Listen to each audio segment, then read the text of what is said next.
This is Lady Gamer Fangirl. Welcome back to another video. So, I really wanted to review Tales of the Jedi because my sister and I completely binged them all yesterday in one day, and I know this is my new channel. Basically, it allows me the freedom to basically nerd out, so I can make my, post my fan-made videos. I can post any games that I'm playing. I can do reviews like this or tier lists and stuff like that, and just be a little bit more nerdy because on my other channel, it's focused on writing and reading, and, you know, it's my author YouTube channel. But anyways, so Tales of the Jedi, I'm gonna get right into it. We binged it all in one day. I honestly didn't even know it was airing, and then I saw Star Wars Theory do a watch party on it, and I was like, it's out. It is out. And then I was only expecting one episode. I forgot that they dropped all 6, so they're all 6 on Disney Plus to watch available, so I'm excited.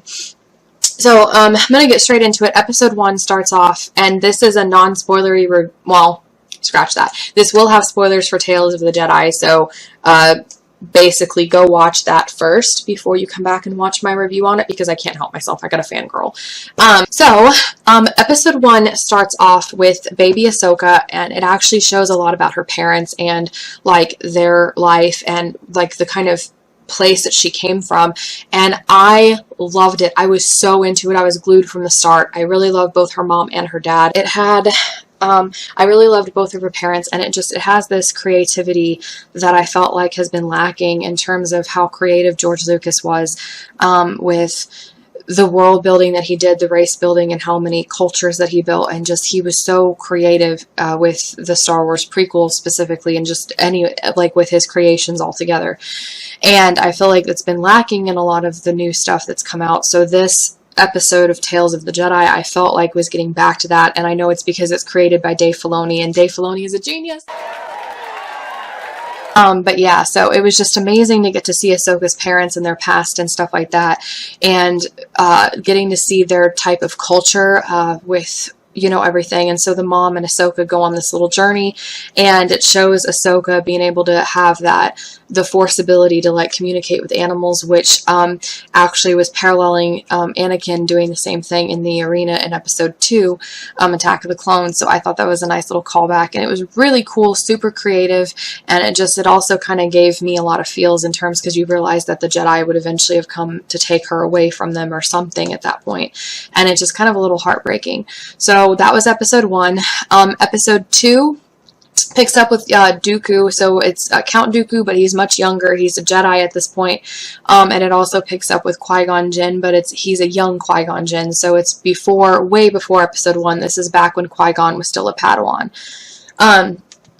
And it was so exciting to get to see the two of them together and get to see Qui-Gon as a Padawan and Dooku back when he was a Jedi before he became a Sith. And so they go to this one village, and essentially the senator there is mistreating the villagers, so they kidnapped his son, but even the son kind of agrees with the senator and how badly he's treating them. And so Dooku and Qui-Gon are sent there to rescue the son, but they end up siding with the villagers, and there's the showdown between the senator and Dooku, and Dooku starts using the dark side, and it's so intense, but like it's so good because you can see Dooku as he slowly starts to fall to the dark side, and the reasoning why he turns, because he hates the corruption in the Senate, and he feels like the Jedi are just pawns for the Senate. And I feel like it's so well done to give us that insight as to why he became a Sith Lord, and it actually also makes him sympathetic as a villain.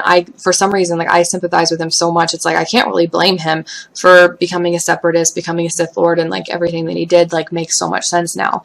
And so I feel like that was a really genius episode, and it was just amazing. And again, seeing young Qui-Gon was like the best ever, and it was just so exciting and everything.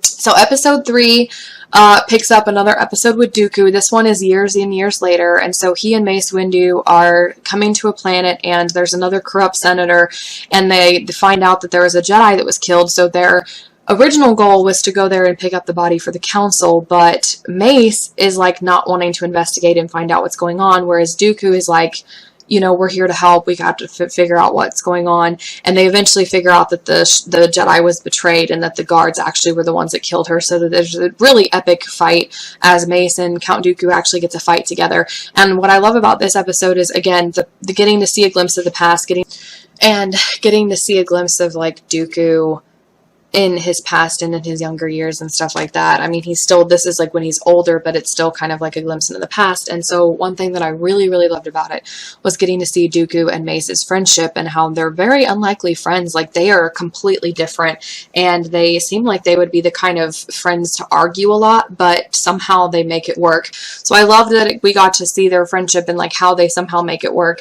And so they actually fight together, and you got to see the difference in their fighting styles, and it was such a good fight scene between them. Not between them, but like with them versus the guards, which they kind of made quick work of them.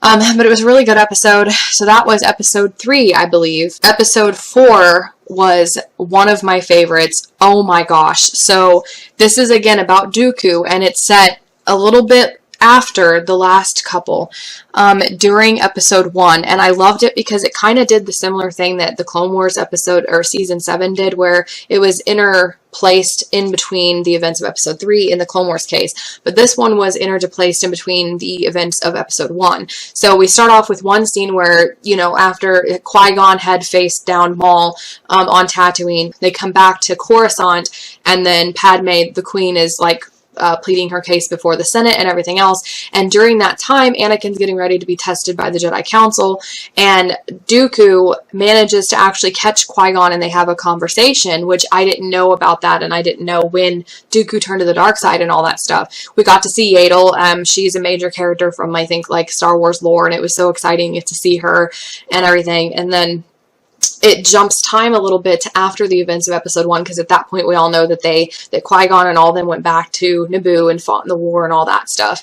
And that's when Obi-Wan and Qui-Gon dueled Maul, and Qui-Gon dies. And Dooku, they do a scene where Yaddle basically is talking to Dooku, and Dooku's like mourning Qui-Gon, and you know, he's at this tree and like talking about how they used to come there when he was a kid, when Qui-Gon was a kid, and you can tell he is so mourning, but at the same time he's like, you know, kind of like, I need to move on. And that's when he leaves, and he like blames the Jedi because they didn't believe Qui-Gon when he told them about the Sith, and they basically just sent him and Obi-Wan alone, which Obi-Wan was still a Padawan at this time, so that wasn't exactly helpful. And basically Qui-Gon died, but the council could have sent more people and could have prevented Qui-Gon's death. So Dooku basically meets with Sidious. It was so nice to get to hear Ian's voice, the original actor for Sidious, instead of the Clone Wars. Not that I have anything against the Clone Wars voices for Sidious, but it was just so that extra kind of touch to get to hear his real Sidious voice, so to speak. So him and Dooku talk, and you can see the confliction because Dooku kind of isn't sure about turning, and then Yaddle shows up because she followed him, and he kind of finalizes his decision. But there's this moment where he is literally thinking and debating, and he's like on the precipice, and it reminded me so much of Anakin, and it got me so many feels because Sidious is still, like, it shows Sidious pulling those strings and how he did it with Dooku and how he did that with his apprentices. You know, like he did with Anakin. And then of course Dooku and Yaddle fight, and it's really intense and everything else, and it was a really, really good fight. But Yaddle, of course, was trying to convince Dooku to, you know, turn back, and that they can, you know, bring him in together, and his past doesn't matter and all this stuff. And he eventually kills her.